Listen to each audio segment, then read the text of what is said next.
السلام عليكم ورحمة الله وبركاته. وحان كجرنا معلومة إلهي سبحانه وتعالى أكتس كوين وعشر ذي الحجة. الله سبحانه وتعالى معلومها وكدارتي مداسنا حين توسينيسا أهمية دوين أي ليهين. إلهي سبحانه وتعالى وحاول ليهي والفجر وليال عشر.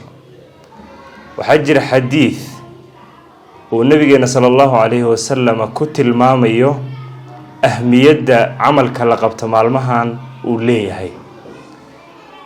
واتي رسولك صلى الله عليه وآله وسلم أولها ما من أيام العمل الصالح فيها أحب إلى الله من هذه الأيام. صحابتي وحيوي دين سؤال أي ليهين يا رسول الله ولا الجهاد في سبيل الله، ما حتى الجهاد كأيو كفد لبنيه هي عمل لقبت مالمهان. قال ولا الجهاد في سبيل الله إلا رجل خرج بنفسه وماله فلم يرجع من ذلك بشيء. حتى الجهاد كأيو كفد لبنيه هي عمل لقبت مالمهان طبعا كأحد إلا هل نمويان ننكاسو لبحي نفتيسا يمالكي سبجدك الله كلبحي وحبنا الله صلابا.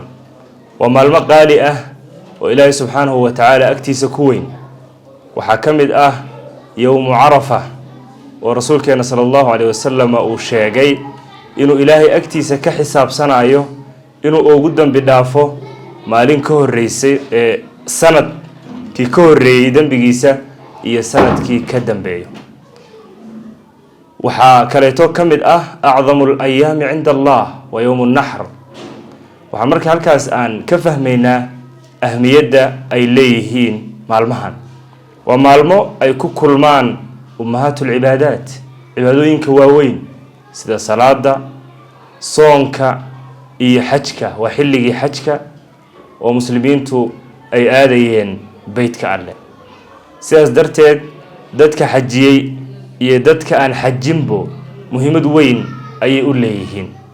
waxaana mudnaan leh inaan ku dadaalno xuska alle subxaanahu wa tacaala, salliga nabiga sala allahu calayhi wa aalihi wasalam, inaan sadaqada badinno, isku naxariisanno, iscafinno, wanaagga iyo khayrka aan isku dardaaranno.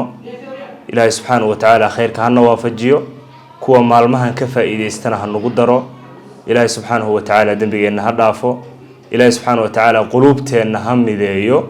ummadda soomaaliyeedna ilaahay subxaanahu wa tacaala wanaag iyo khayr ku midoobo.